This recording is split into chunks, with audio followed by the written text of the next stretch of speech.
Hello everyone, welcome to GS question paper. GS question paper में सल्तनत कालीन इतिहास के खिलजी वंश को हम लोग पढ़ रहे हैं।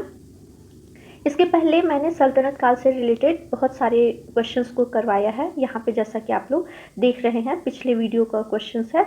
अलाउद्दीन खिलजी तक मैंने करवाया था। अलाउद्दीन खिलजी के स्टार्टिंग में जो उसके द्वारा नीतियाँ लागू हुई थी और उसके अभियान थे, उसके बारे में हम लोगों ने यहाँ पे पढ़ा। कैसे उसने दिल्ली सल्तनत का सिंहासन हासिल किया। आगे हम लोग खिलजी वंश के ही कुछ और महत्वपूर्ण प्रश्नों को हल करेंगे जो कि एग्जाम्स में बहुत बार पूछे गए हैं। चलिए क्वेश्चंस की तरफ बढ़ते हैं। लेकिन वीडियो आपको अगर जो मेरी अच्छे लग रहे हैं तो प्लीज़ वीडियो को लाइक शेयर सब्सक्राइब किया करिए। क्वेश्चन है, फर्स्ट है, अलाउद्दीन खिलजी के दक्षिण युद्ध अभियानों के समय उसकी सेना का सेनाध्यक्ष कौन था। ये क्वेश्चन कई बार कई एग्जाम्स में अलग अलग तरीकों से पूछा गया है। ऑप्शन है इसमें नुसरत खान, एनुअल मुल्क मुल्तानी, मलिक काफूर, उलूग खान। कौन इसमें से सही आंसर है? दक्षिण युद्ध अभियानों मतलब दक्षिण भारत में जो विजय अभियान चलाए थे उस समय सेना का अध्यक्ष कौन था? वो था मलिक काफूर। यहाँ पे थर्ड ऑप्शन सही होता है। दूसरा क्वेश्चन पूछा गया है, घोड़ा दागने और सैनिकों का हुलिया लिखने की प्रथा की शुरुआत किसने की थी? इल्तुतमिश, बलबन, मोहम्मद बिन तुगलक, अलाउद्दीन खिलजी। ये कॉमन और मोस्ट इम्पॉर्टेंट क्वेश्चन भी है। इसका भी ऑप्शन होगा अलाउद्दीन खिलजी। इसी ने सर्वप्रथम घोड़े को दागने और साथ ही साथ सैनिकों के हुलिया लिखने की प्रथा की शुरुआत की। इसके पहले हम लोग देखते हैं कि कोई भी स्थायी सेना का गठन हमको नहीं देखने को मिलता है, और ना ही सीधी भर्ती और ना ही सैनिकों को नगद वेतन देना, ये सारी चीज़ें नहीं। इल्तुतमिश ने एकता का शुरुआत किया था। वो किसी भी अधिकारी को वेतन न दे करके एकता देता था, मतलब ज़मीन कुछ उसके बदले में वो उस पर अपना निर्वहन करे। यहाँ पर अलाउद्दीन खिलजी पहला ऐसा शासक रहता है जिसने एकता प्रथा को समाप्त करके सारी की सारी भूमियों को किसमें परिवर्तित कर देता है? खालसा भूमि में। और साथ ही साथ घोड़े को दागने, सैनिकों का हुलिया लिखने, ताकि किसी भी तरीके की गड़बड़ी ना हो, इन सब की शुरुआत करता है। चलिए यहाँ पर देखते हैं, अलाउद्दीन खिलजी दिल्ली का पहला सुल्तान था, यहाँ पर पॉइंट कर लीजिएगा, जिसने सैनिकों को नगद वेतन दिया। इसके पहले किसी ने भी नगद वेतन नहीं दिया था। और ये नगद वेतन सालाना दिया जाता था, मतलब साल में एक बार दिया जाता था, मंथली नहीं था। साथ ही घोड़े को दागने और सैनिकों का हुलिया लिखने की प्रथा को प्रारंभ किया। उसने उसके समय में सैनिकों की भर्ती के लिए एक नए पद का सृजन किया जिसे आरिज़े मुमालिक कहा जाता था। सैनिकों की भर्ती आरिज़े मुमालिक के द्वारा की जाती थी। नेक्स्ट क्वेश्चन है, अलाउद्दीन खिलजी ने किस दुर्ग को जीतकर उसका नाम खैराबाद रखा था? ये यूपी 8080 का क्वेश्चन है। सिवाना दुर्ग, जोधपुर का किला, रणथंभौर दुर्ग, चित्तौड़ दुर्ग। ये इसका सही आंसर क्या होगा? फर्स्ट ऑप्शन सिवाना दुर्ग। अलाउद्दीन खिलजी ने जीतकर इसका नाम खैराबाद रखा। नेक्स्ट क्वेश्चन, अलाउद्दीन खिलजी ने किसका नाम बदलकर खिजराबाद कर दिया था? खिजराबाद उसने अपने पुत्र के नाम पर किया था, खिज्र खां के। चार ऑप्शन यहाँ पे भी हैं, देवगिरी, चित्तौड़, तेलंगाना या फिर मांडू। इसका सही ऑप्शन होगा चित्तौड़। यहाँ के जो राजा रहते हैं रतन सिंह, उन्हीं को हरा करके, रतन सिंह और पद्मावती की स्टोरी आप लोग मूवी में भी देखे होंगे, उसी चित्तौड़ को जीत करके इसने अपने पुत्र खिज्र खां के नाम पर खिजराबाद रखा। और साथ ही अलाउद्दीन ने खिज्र खां को यहाँ का शासक और अपना उत्तराधिकारी घोषित किया। ये एक्स्ट्रा पॉइंट जो बताए जा रहे हैं नीचे दिए गए हैं, आप लोग इन सबको ध्यान से देखा करिएगा। नेक्स्ट है, अलाई दरवाज़ा का निर्माण सल्तनत कालीन किस शासक ने करवाया था? अलाई दरवाज़ा का निर्माण बलबन, फिरोज तुगलक, इल्तुतमिश, अलाउद्दीन खिलजी, किसने करवाया था? अभी हम लोग अलाउद्दीन खिलजी के बारे में पढ़ रहे हैं, तो अलाई दरवाज़ा का निर्माण अलाउद्दीन खिलजी ने करवाया था। ये आपका मोस्ट इम्पॉर्टेंट पॉइंट है। अलाई दरवाज़ा से रिलेटेड बहुत सारे क्वेश्चन बने हैं, यहाँ नीचे मैंने उसको मेंशन किया हुआ है, आप लोग देखते रहिए। निम्नलिखित में से किस स्थापत्य कला को इस्लामी वास्तुकला का रत्न कहा जाता है? स्थापत्य कला को इस्लामी वास्तुकला का रत्न कहा जाता है। जमैयत खाना मस्जिद, अलाई दरवाज़ा, सीरी का किला, हजार खंभा महल। ये चारों के चारों जो स्थापत्य कला से रिलेटेड हैं, आपके भवन और मस्जिद, ये सारे के सारे अलाउद्दीन खिलजी के ही द्वारा बनवाए गए हैं, लेकिन इसमें इस्लामी वास्तुकला का रत्न कहा गया है अलाई दरवाज़ा को। अलाई दरवाज़ा से रिलेटेड ये दूसरा आपका क्वेश्चन बनता है। यहाँ पे ये पिक्चर है अलाई दरवाज़ा का। अलाई दरवाज़ा कहाँ पर स्थित है? ये कुतुब मीनार के पास है। कुतुब मीनार का एक एंट्री गेट भी बोल सकते हैं, अलाई दरवाज़ा से होकर के जाता है कुतुब मीनार। घोड़े की नाल के आकार की मेहराब सर्वप्रथम घोड़े के नाल के आकार की मेहराब सर्वप्रथम प्रयोग में लाई गई थी अलाई दरवाज़ा में, कुव्वत उल इस्लाम मस्जिद में, ये भी आपका कुतुब मीनार के पास है, गयासुद्दीन तुगलक के मकबरे में या इल्तुतमिश के मकबरे में। तो यहाँ पर जो पॉइंट है, घोड़े के नाल के आकार की मेहराब, ये अलाई दरवाज़ा में सर्वप्रथम प्रयोग में लाई गई थी। आप लोग इस फिगर को ध्यान से देख लेंगे तो फिर ये सारी चीज़ें भूलेंगे नहीं। नेक्स्ट क्वेश्चन पूछा गया है इसी से रिलेटेड कि भारत में प्रथम अवशिष्ट वास्तविक गुंबद का निम्नांकित किस में से प्राप्त हुआ है? बलबन के मकबरे से, अढ़ाई दिन के झोपड़े से, सुल्तान फिरोज का मकबरा मदरसा या फिर अलाई दरवाज़ा। इन चारों में से कौन सा रहेगा? तो प्रथम अवशिष्ट वास्तविक गुंबद हमें अलाई दरवाज़ा में देखने को मिलता है, बाकी अढ़ाई दिन के झोपड़े या बलबन के मकबरे इन सब में नहीं।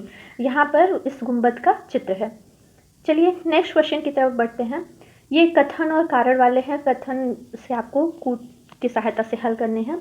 दक्षिण भारत की राज्यों पर आक्रमण करने में अलाउद्दीन का उद्देश्य जो था वो धन और विजय लालसा दोनों थी।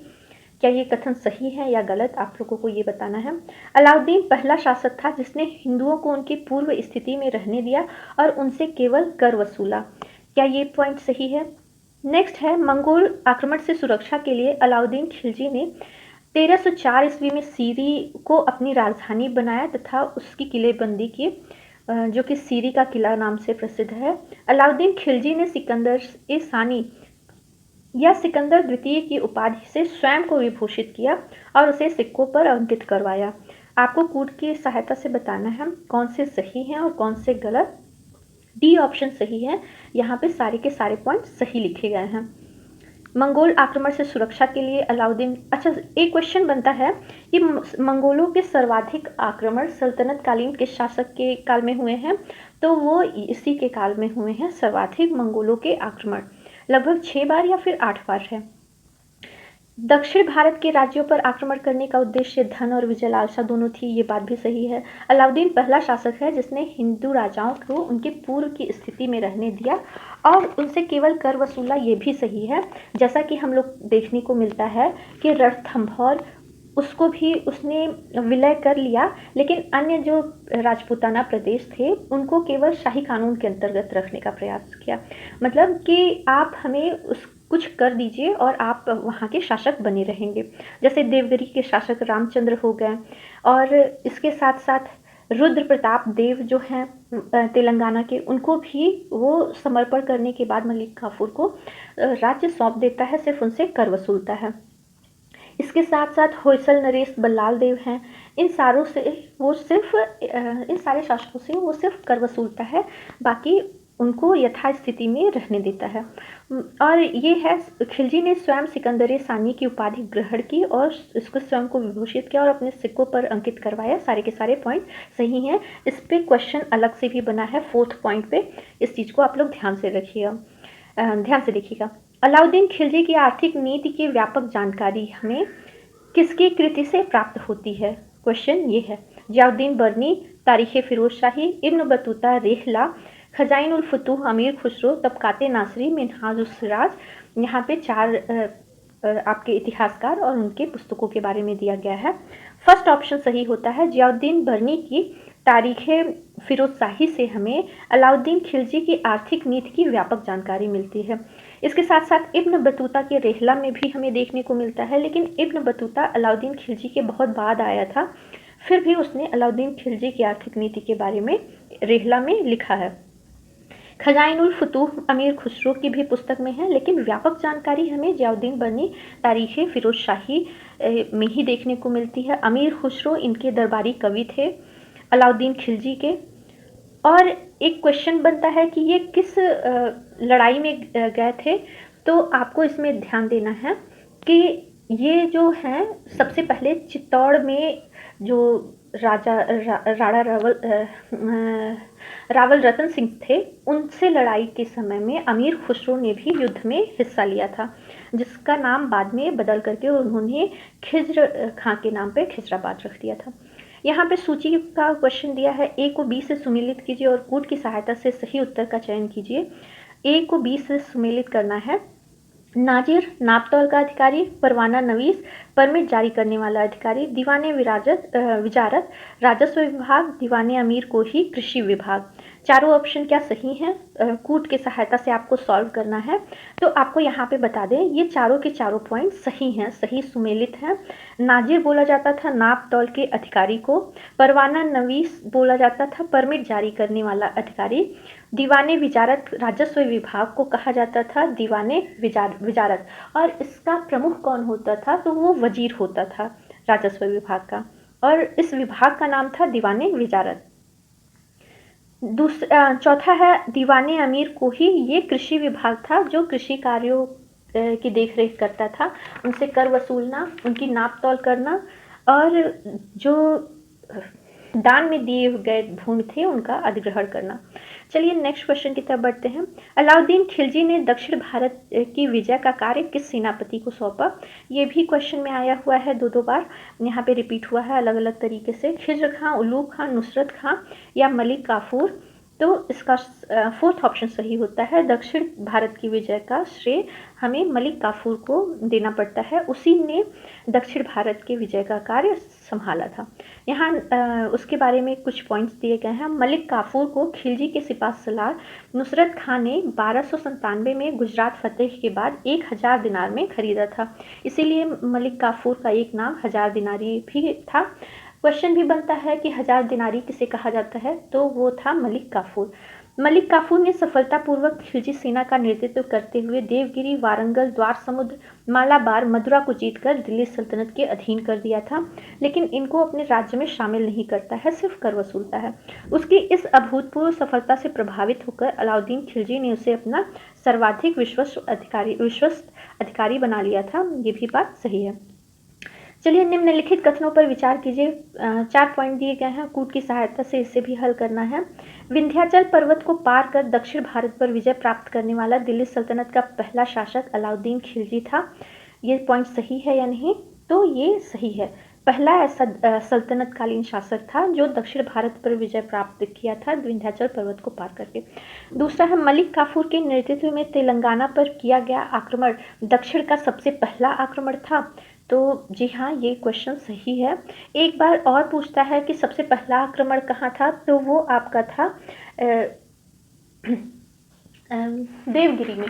तो देवगिरी है, लेकिन यहाँ पर मलिक काफूर का दक्षिण भारती में तेलंगाना पर किया गया आक्रमण सबसे पहला आक्रमण था।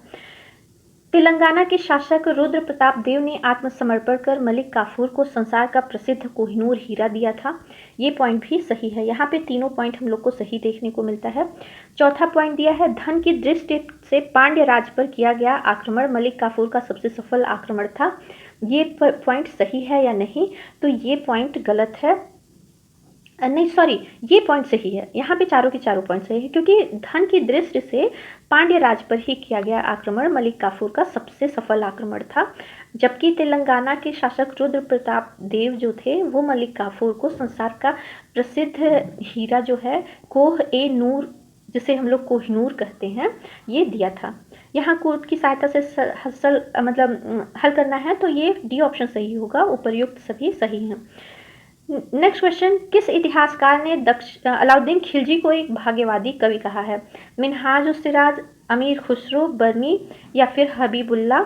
इसमें से कौन सा ऑप्शन सही है? सेकंड ऑप्शन सही है। अमीर खुसरो ने अलाउद्दीन खिलजी को भाग्यवादी व्यक्ति कहा है। अलाउद्दीन खिलजी के साथ साथ उसके समकालीन इसामी, यहाँ पर मिसप्रिंट है, इसामी जो थे उन्होंने भी अलाउद्दीन खिलजी को भाग्यवादी कवि कहा है, व्यक्ति कहा है, सॉरी भाग्यवादी व्यक्ति कहा है। अमीर खुसरो और इसामी, ये दोनों कवियों ने इस खिलजी को भाग्यवादी व्यक्ति कहा है। नेक्स्ट क्वेश्चन, अलाउद्दीन खिलजी का राजत्व का सिद्धांत इस अवधारणा पर आधारित था? किस अवधारणा पर? इस नहीं, यहाँ पे होगा किस अवधारणा पर आधारित था। शासक स्वयं में ही एक कानून होता है, दूसरा है राजा का कोई रक्त संबंधी नहीं होता। तीसरा, राज्य का कल्याण एवं प्रजा का हित राजत्व का सर्वोच्च आदर्श होता है। उपर्युक्त सभी, तो इसको देखने से ही हम लोग को लगता है कि उपर्युक्त सभी होगा। इसने राजत्व का सिद्धांत बलबन से प्रभावित होकर के लागू किया था अपने राज्य में। दूसरा है, किस विजय के बाद अलाउद्दीन खिलजी ने कोहिनूर हीरो को प्राप्त किया था। अभी इस क्वेश्चन को मैंने एक पॉइंट के रूप में आपको ऊपर बताया है। ऑप्शन है देवगिरी विजय, तेलंगाना विजय, होयसल विजय या फिर पांड्य विजय। सही ऑप्शन क्या है? सेकेंड ऑप्शन तेलंगाना विजय इसका सही आंसर है, जबकि पांड्य विजय से उसे सबसे ज़्यादा धन प्राप्त हुआ था। यहाँ पर नीचे दिया है, तेलंगाना के शासक प्रताप रुद्र देव द्वितीय ने मलिक काफूर के सामने आत्मसमर्पण कर उसे संसार का प्रसिद्ध कोहिनूर हीरा दिया था। निम्नलिखित में से कौन सा कथन असत्य है? यहाँ पे आपको असत्य कथन का चयन करना है, इस चीज़ को ध्यान दीजिएगा, असत्य चयन का चयन करना है। तो 4 पॉइंट यहाँ पर भी दिए गए हैं। अलाउद्दीन खिलजी ने बलबन के जातीय उच्चतावादी नीति का त्याग किया और योग्यता के आधार पर पदों का वितरण किया। ये पॉइंट सही है। फर्स्ट पॉइंट, उसने जातीय उच्चतावादी यानी कि तुर्कों को और अमीरों को ही न पद दे करके योग्यता के आधार पर पदों का वितरण शुरू करता है, जैसा कि रजिया करना चाहती थी अपने शासनकाल में। फिलहाल एक स्त्री होने की वजह से उन्हें अलग कर दिया जाता है और उस समय अमीरों और तुर्कों का प्रभुत्व या प्रभाव सबसे ज़्यादा रहता है दरबार में। दूसरा पॉइंट है, मंगोल आक्रमण से सुरक्षा के लिए 1304 ईस्वी में उसने सीरी का किला बनवाया था। 1304 ईस्वी में, ये पॉइंट ध्यान दीजिएगा, 1304 ईस्वी में सीरी का किला बनवाया, ये सही है। तीसरा पॉइंट है, देवगिरी से मिली धन संपत्ति उसके उत्तराधिकारियों के बाद फिरोज तुगलक के शासनकाल तक काम आई थी। ये पॉइंट भी सही है। उसे इतना अकूत धन संपत्ति मिला था कि उसके बाद तुगलक के शासनकाल तक, मतलब अलाउद्दीन खिलजी के बाद उसके बच्चे और उसके बाद फिर जब तुगलक वंश शुरू होता है तो तुगलक वंश में मोहम्मद बिन तुगलक के बाद हमें फिरोज तुगलक तक के शासनकाल में उसके धन संपत्ति से मिले जो भी धन मिलता था उसके उत्तराधिकारियों में वो चला। चौथा पॉइंट है, वीर बल्लाल तृतीय ने पराजित होकर अलाउद्दीन की अधीनता स्वीकार करने हेतु एक सोने की मूर्ति बनाकर उसके गले में सोने की जंजीर डालकर आत्मसमर्पण के लिए मलिक काफूर को भेंट प्रदान की। ये पॉइंट सही है कि नहीं? तो वीर बल्लाल तृतीय कहाँ के थे? ये होयसल नरेश थे, जिन्होंने आत्मसमर्पण के लिए दिल्ली के अलाउद्दीन के दिल्ली के दरबार में भी आए थे। लेकिन यहाँ पर ऑप्शन वीर बल्लाल तृतीय नहीं, बल्कि तेलंगाना पर जब आक्रमण किया था तो वहाँ के शासक रुद्र प्रताप देव द्वितीय ने अपना एक सोने का मूर्ति बनवाया और उसके गले में सोने की जंजीर डाल करके एक जो होता है प्रतीक के तौर पर आत्मसमर्पण हेतु मलिक काफूर के पास भेजता है। तो यहाँ पर फोर्थ ऑप्शन हम लोगों का गलत हो जाएगा। नीचे इसके बारे में डिटेल देख लेते हैं। अलाउद्दीन के समय में दक्षिण में सबसे पहला आक्रमण तेलंगाना पर किया गया। तेलंगाना का शासक प्रताप रुद्र देव द्वितीय ने अपने एक सोने की मूर्ति बनवाकर और उसके गले में सोने की जंजीर डालकर आत्मसमर्पण हेतु मलिक काफूर के पास भेजा। ये आपका सही पॉइंट है, मतलब यहाँ पर गलत था, वीर बल्लाल तृतीय न होकर के रुद्रदेव द्वितीय होगा। तबला का आविष्कार किसने किया? ये क्वेश्चन बहुत ही फेमस भी है और इम्पॉर्टेंट भी है। तानसेन, अब्दुल रहीम खान खाना, अमीर खुसरो या अमीर हसन देहलवी? तो इसका अमीर खुसरो ने तबले का आविष्कार किया था। सेकेंड क्वेश्चन है, शतरंज का आविष्कार किसके द्वारा किया गया है? अमीर खुसरो, अमीर हसन देहलवी, इसामी या फिर जमाली कम्बू? तो यह अमीर खुसरो के द्वारा किया गया है शतरंज का आविष्कार। तबले का आविष्कार, शतरंज का आविष्कार, इसके साथ साथ उसने सितार का भी आविष्कार किया था। यहाँ नीचे मैंने दिया हुआ है पॉइंट में। अमीर खुसरो ने शतरंज, तबला और सितार का आविष्कार किया था। अमीर हसन देहलवी, ये भी कवि को अलाउद्दीन खिलजी का संरक्षण प्राप्त था, तो अलाउद्दीन खिलजी के दरबार में हमें अमीर खुसरो और अमीर हसन देहलवी देखने को मिलते हैं। इसामी, ये भी समकालीन था और इसकी एक पुस्तक है फुतूह अस-सलातीन, इसने लिखी थी। जबकि जमाली कम्बू जो है वो सिकंदर लोदी का दरबारी कवि था। नेक्स्ट पॉइंट है, अलाउद्दीन खिलजी ने भूमि की उपज व श्रेणी के अनुसार भूमि कर का निर्धारण किया। इस कर की दर क्या थी? 1/2, 1/5, 1/3 या 1/4 भाग? तो अलाउद्दीन खिलजी ने अपने विशाल सेना के निर्माण के लिए भूमि की उपज व श्रेणी के अनुसार जो भूमि का निर्धारण किया था उसमें उसने कर का दर रखा था 1/2 भाग, यानी कि 50% लगभग उसने कर वसूल किया था।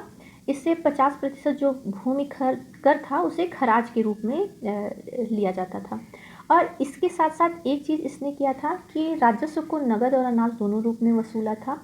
और आवास कर, जिसे घरी कर बोलते थे, चराई कर जो कि दुधारू पशुओं पर लगाया जाता था, और एक करी या करही एक अन्य कर था, इसको लगाया था। इसके अलावा जजिया, खुम्स, जक़ात, खुम्स लूट का माल, जजिया जो गैर मुस्लिमों पर लगाया जाता था धार्मिक कर, और जक़ात केवल मुसलमानों पर लिया जाने वाला धार्मिक कर था, जो उनकी संपत्ति का 2.5% था, यानी कि 40वां भाग।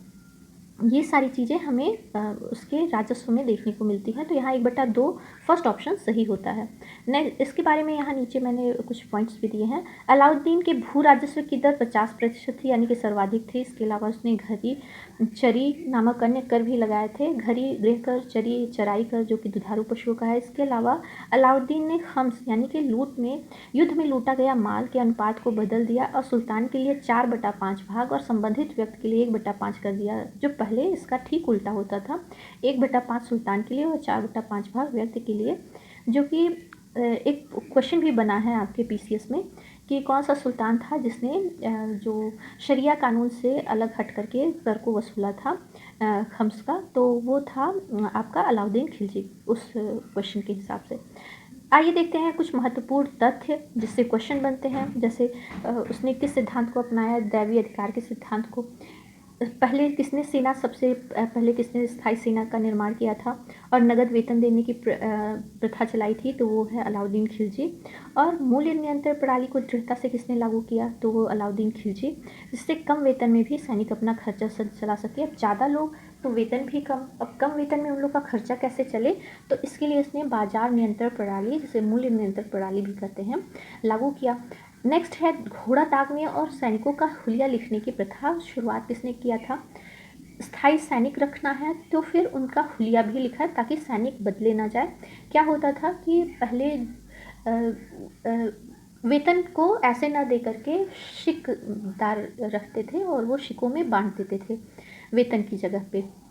तो क्या होता था कि कुछ जो जवान लोग रहते थे युद्ध के समय घर ही बैठे रह जाते थे और उनके परिवार से कोई वृद्ध युद्ध के लिए चला जाता था, तो यहाँ पे सैनिकों का हुलिया लिखवाने की प्रथा उसने शुरुआत की कि ताकि युद्ध के समय में सैनिक बदले ना जाए। साथ ही साथ रेगुलर प्रशिक्षण भी दिया जाता था और घोड़े को दागने ताकि घोड़े भी बदले ना जा सकें और अच्छे किस्म के घोड़े ही सेना में रहें, इसकी शुरुआत करवाई। इसके शासनकाल में सर्वाधिक मंगोल आक्रमण हुए। ये क्वेश्चन बनता है कि कौन सा ऐसा दिल्ली सल्तनत का सुल्तान हुआ है या शासक हुआ है जिसमें सर्वाधिक मंगोल आक्रमण, तो अलाउद्दीन खिलजी के शासनकाल में, जो कि 1297 से 306 ईस्वी तक हमको देखने को मिलता है। इसके अलावा भू राजस्व की दर भी सर्वाधिक किसके शासनकाल में थी, अलाउद्दीन खिलजी के शासनकाल में, जो कि 50% तक होती थी। और खम्स के लूट का माल सुल्तान को 1/4 से बढ़ा करके 3/4 भाग कर दिया गया था और 1/4 भाग लूटने वाले के हिस्से में जाता था, जो कि शरिया के विरुद्ध था। पीसीएस में पूछा गया क्वेश्चन है और ये आपका खम्स में शरिया के विरुद्ध जाकर के इसने लिया था। अच्छा, लिया क्यों था, क्योंकि वह खुद को इस्लाम के कानूनों से अलग मानता था, मतलब, और उसकी योजना भी थी एक नवीन धर्म को स्थापित करने की।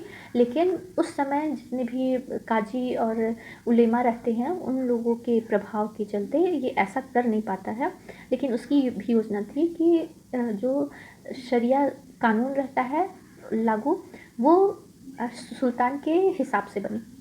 चलिए नेक्स्ट पॉइंट है, बेईमानी रोकने के लिए कम तौलने वाले शरीर से उतना ही मांस काट लेने का आदेश दिया। तो आप लोग देखते हैं कि जो बरीद रखा जाता था, इसमें बरीद क्या रहता था, एक तरीके का गुप्तचर रहता था और इस बरीद के अंतर्गत मुहनियान रहते थे, जो कि छोटे छोटे बच्चे रहते थे। तो वो क्या करते थे, जाते थे बाज़ार से पैसे लेते थे। अगर जो वो छोटा बच्चा समझ करके व्यापारी जो है इसके मूल्य नियंत्रण प्रणाली वाले शासन पे, कानून पे नहीं चलता है, तो इसको रोकने के लिए वो उतना ही कठिन अपना कानून बनाता है कि आपने जितना कम तौला है उतना ही हम आपके शरीर से मांस काट लेंगे। तो इस डर से कोई भी व्यापारी, चाहे छोटा बच्चा हो या कोई भी जाता था, तो उससे गलत नाप तौल नहीं करते थे। अलाई दरवाज़ा, सीरी का किला, हजार खंभा महल, जमैयत खाना मस्जिद का निर्माण किसने करवाया था, तो इन चारों के चारों 4 ही हैं, आप लोग ध्यान दीजिएगा। अलाई दरवाज़ा जिससे सबसे ज़्यादा क्वेश्चन पूछे गए हैं। सीरी का किला मोस्ट इंपॉर्टेंट है। हजार खंबा महल और जमैयत खाना मस्जिद का निर्माण किसने करवाया था? अलाउद्दीन खिलजी ने। अलाई दरवाजे को इस्लामी वास्तुकला का रत्न कहा जाता है। ये भी क्वेश्चन बना हुआ है कि किसे इस्लामी वास्तुकला का रत्न कहा जाता है, सल्तनत कालीन किस वास्तु उस शैली मतलब उसको, तो अलाई दरवाज़ा था। वस्तुओं के परमिट जारी करने के लिए इसने परवाना नवीस नामक अधिकारी की नियुक्ति की थी। 11वां पॉइंट है, 12वां है, चराई कर दुधारू पशुओं पर लगाया जाता था। और घर आवास कर के लिए उसने घरी कर, ये 2 नए कर लगाए थे। और साथ ही साथ एक चीज़ हमको और इसके राजस्व में देखने के लिए कि राजस्व और लगान का जो मुख्य उद्देश्य रहता है इस तरीके से, वो शक्तिशाली और निरंकुश राज्य की स्थापना करना रहता है। और सेना की भर्ती के लिए इसने आरिज़े ममालिक की नियुक्ति करता है, उसी के द्वारा सेना रखा जाता था। ये नहीं कि किसी को भी उठा के सैनिक भर्ती कर लिए। ये एक प्रोसेस की तरीके से कि आपका हुलिया लिखा जाएगा और आपको साल में एक बार वेतन दिया जाएगा और बाकी सुविधाएं सारी चीज़ें दिल्ली सरकार मतलब दिल्ली सल्तनत अपने अधीन रख करके करेगी। और बाजार में मूल्य को जो बढ़ने से रोकना, ये सैनिकों के वेतन में कमी होकर भी वस्तुओं पर किसी तरीके से उनके ऊपर बर्डन न पड़े, ये होता था। और एक चीज़ है, इक्ता जो प्रथा थी इसने समाप्त करके जितने भी इक्तेदार मतलब दान किए हुए भूमि रहती थी उन सभी को ये वापस ले लेता है। और वापस ले करके इसने खालसा भूमि में परिवर्तित, खालसा भूमि यानी कि राज्य की भूमि, सरकार की भूमि, और खालिस भूमि या खालसा भूमि से राज्य के द्वारा लगान वसूल किया जाता था। और एक चीज़, दीवाने मुस्तक राज की इसने स्थापना की थी। और ये दीवाने मुस्तक राज क्या करता था? राजस्व व्यवस्था से भ्रष्टाचार और लूट को खत्म करने के लिए ये विभाग बनाया रहता है।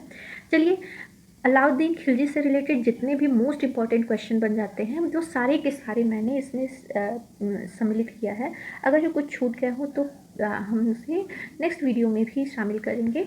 आज के लिए बस इतना ही। अगर वीडियो अच्छा लगे तो प्लीज़ वीडियो को लाइक शेयर सब्सक्राइब किया करिए। आप लोग सब्सक्राइब करते हैं तो मुझे हौसला मिलता है कि आप लोगों के लिए और अच्छे अच्छे इन्फॉर्मेटिव वीडियो ले आएँ। आगे के लिए बाय बाय।